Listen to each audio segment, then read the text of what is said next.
بسم اللہ الرحمن الرحیم الحمد للہ والصلاة والسلام علی رسول اللہ وبعد۔ سورۃ الروم کی آیت نمبر 9۔ اولم یسیروا فی الارض فینظروا کیف کان عاقبۃ الذین من قبلہم۔ یہ منکرین لوگ جو نہ ماننے والے، انکار کرنے والے،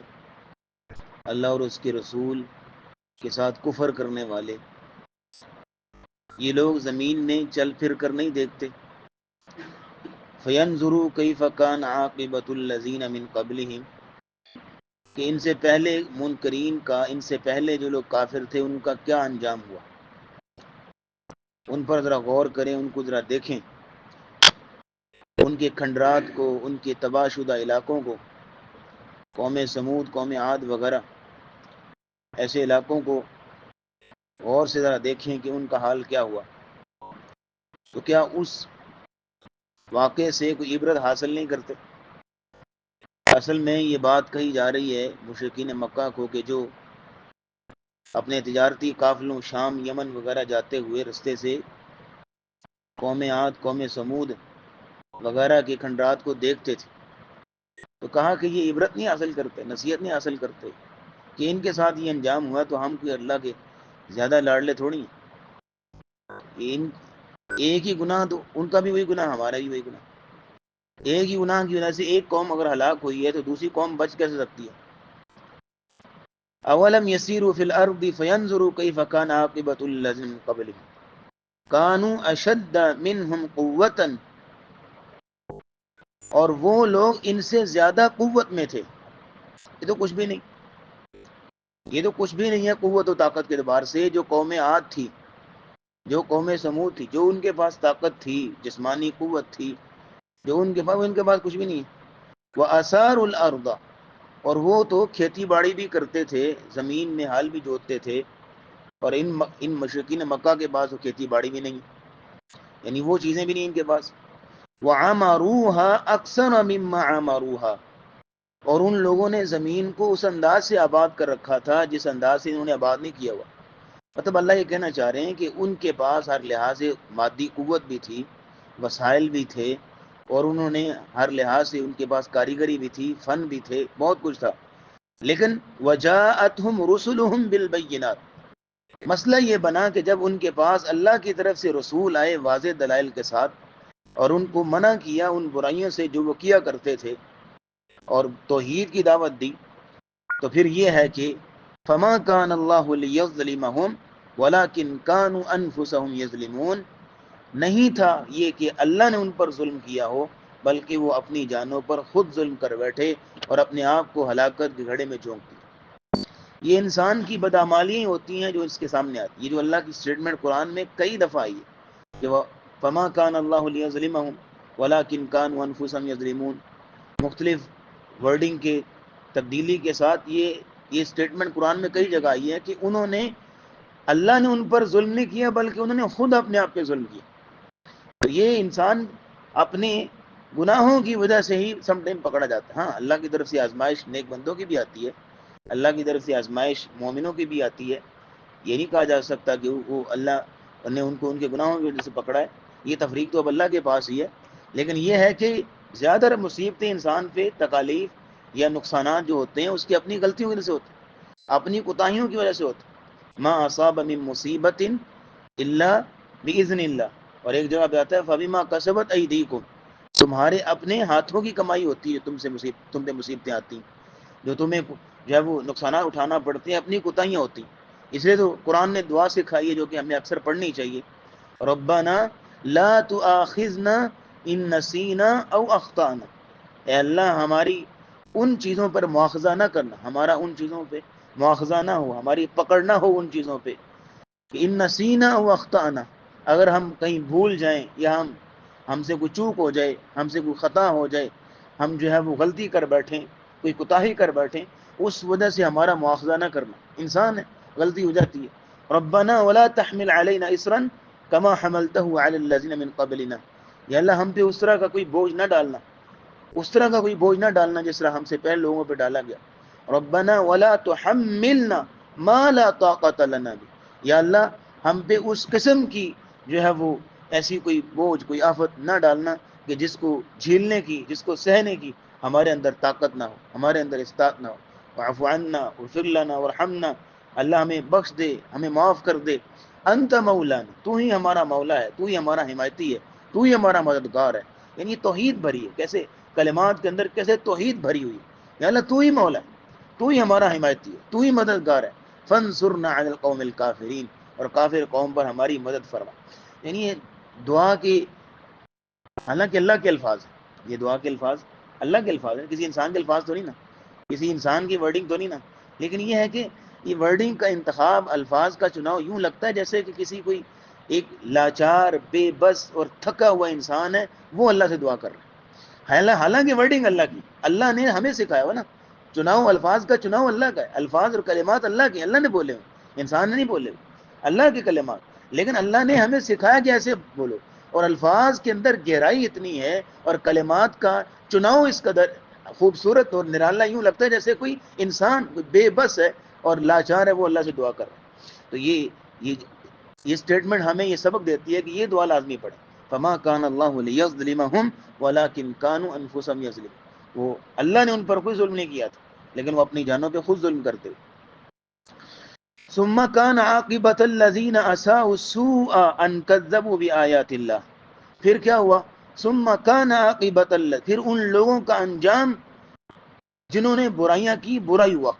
برے لوگوں کا انجام ہمیشہ برا ہی ہوتا ہے۔ یہ محاورہ بولا جاتا ہے، اسٹیٹمنٹ بولی جاتی ہے، جملہ بولا جاتا ہے، تو ترجمہ بھی یہی ہے، ثم كان عاقبۃ الذین اساءوا السوء، برے لوگوں کا انجام پھر بعد میں برا ہی ہوا۔ لیکن یہاں پہ آپ نوٹ کر لیجئے، یہ عمومی اسٹیٹمنٹ بولی جاتی ہے کہ برے کا انجام برا ہی ہوتا ہے، لیکن یہ ہے کہ ہم کوئی تفریق نہیں کر سکتے، کیونکہ مومن بندے بھی آزمائش آ سکتی ہے۔ مومن بندے پہ، نیک شخص پہ، نیکی والے پہ بھی تکلیف آ سکتی ہے، اس کو بھی کسی بہت بڑے نقصان کا سامنا کرنا پڑ سکتا ہے، اس کا بھی کاروبار جو ہے وہ ٹھپ ہو سکتا ہے، اس کو بھی فیکٹری کو آگ لگ سکتی ہے، اس کے بھی گھر بار میں کوئی مسائل ہو سکتے ہیں۔ تو اس کے بارے میں یہ نہیں کہنا چاہیے کہ یہ برے کا انجام برا ہوتا ہے، لیکن یہ ہے کہ عمومی طور پہ یہی ہے کہ انسان کے گناہوں کی کمائی اس کے سامنے آتی ہے۔ ثم كان عاقبۃ الذین اساءوا السوء ان کذبوا بآیات، یہ کہ انہوں نے اللہ کی آیتوں پہ انکار کیا، اللہ کی آیتوں کو جھٹلایا، تو پھر یہ ہے کہ ان کا انجام برا ہوا۔ وَكَانُوا بِهَا يَسْتَهْزِئُونَ، اور وہ اللہ کی آیتوں کے ساتھ مذاق کیا کرتے تھے، استہزاء کیا کرتے تھے، اللہ کی آیتوں کا مذاق اڑایا کرتے تھے۔ اب یہاں پہ دوسرا رکوع شروع ہوتا ہے سورۃ الروم کا، اور دوسرا اور تیسرا رکوع تو سراسر اللہ کی تعریف پر مبنی ہے۔ اگر ابھی آپ نے غور کیا فجر کی نماز کی تلاوت پہ، تو دوسرا اور تیسرا رکوع جو ہم نے تلاوت کیا تو سراسر اللہ کی تعریف، سراسر اللہ کی قدرتوں اور اس کی نشانیوں کی، ومن آیاتہ ومن آیاتہ ومن آیاتہ، بار بار اللہ کی نشانیوں اور قدرتوں کا بیان ہے، اللہ کی تعریف اور حمد ہے۔ تو آغاز دوسرے رکوع سے آغاز اس انداز سے ہو رہا ہے، اللہ یبدأ الخلق ثم یعید، اللہ ہی ہے جو کائنات کو پہلی بار پیدا کرتا ہے پھر دوبارہ پیدا کرے گا۔ دیکھیں ہر چیز کا اصول یہ ہے کہ ہر چیز کو پہلی بار پیدا کرنا مشکل ہوتا ہے، بنانا، اس کو ڈیزائن کرنا مشکل ہوتا ہے، دوسری بار آسان ہو جاتا ہے، یہ ایک اصول اور قاعدہ ہے۔ لیکن اللہ کے لیے جیسے دوسری بار بنانا آسان ہے، اسی طرح پہلی بار بنانا بھی آسان۔ اللہ کے لیے دونوں طرح برابر، اللہ کے لیے نہ پہلی بار مشکل ہے نہ دوسری بار مشکل ہے۔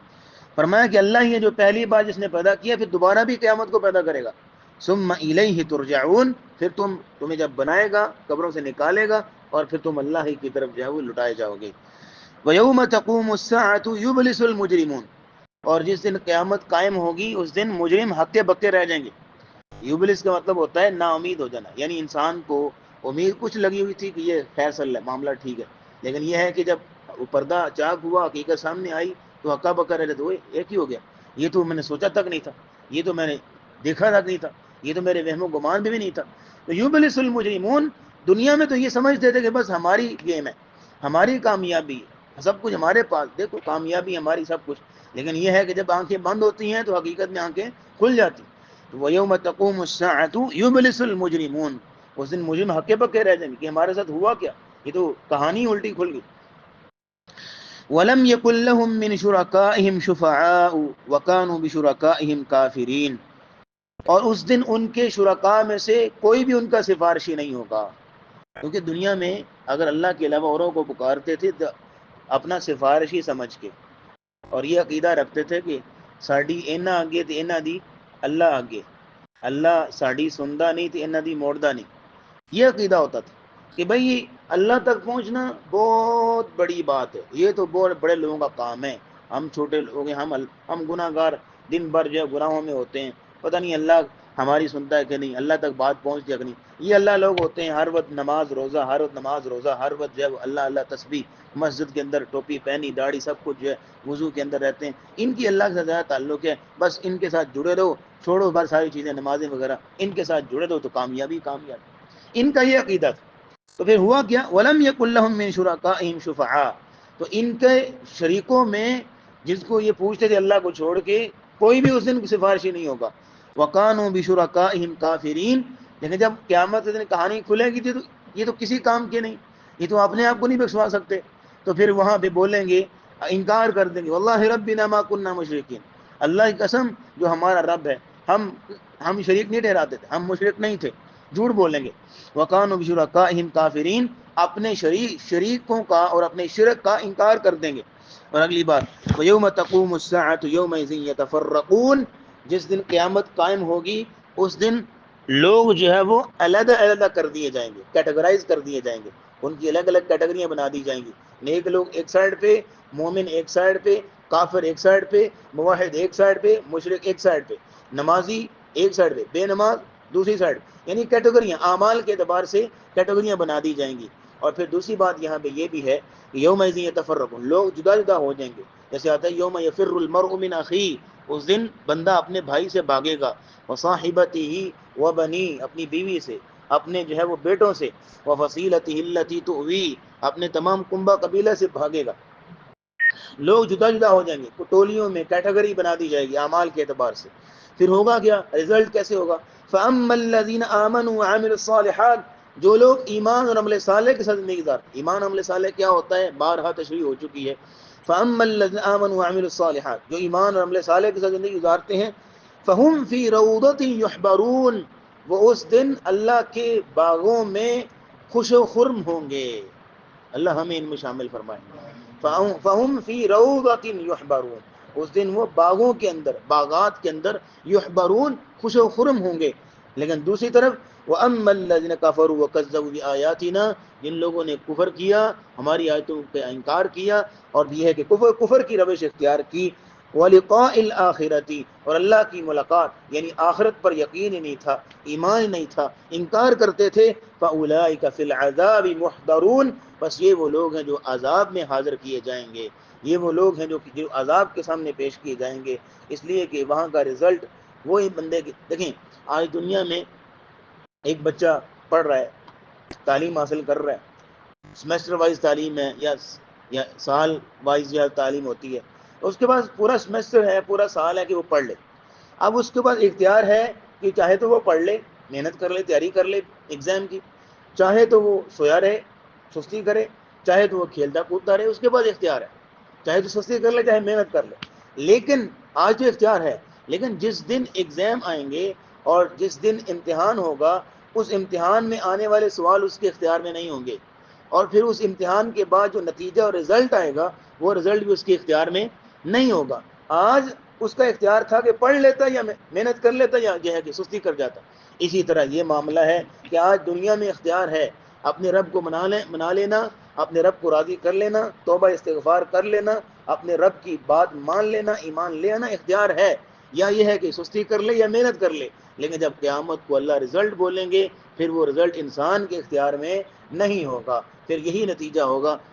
فریق فی الجنہ و فریق فی السعیر، ایک گروہ جنت میں اور ایک گروہ جہنم میں۔ اللہ ہمیں کامیابی دے اور دنیا کو، اپنی دنیاوی زندگی کو اعمال صالحہ کے ساتھ مزین کرنے کی توفیق دے، اور آخرت میں سرخرو فرمائے۔ وآخر دعوانا ان الحمد للہ رب العالمین۔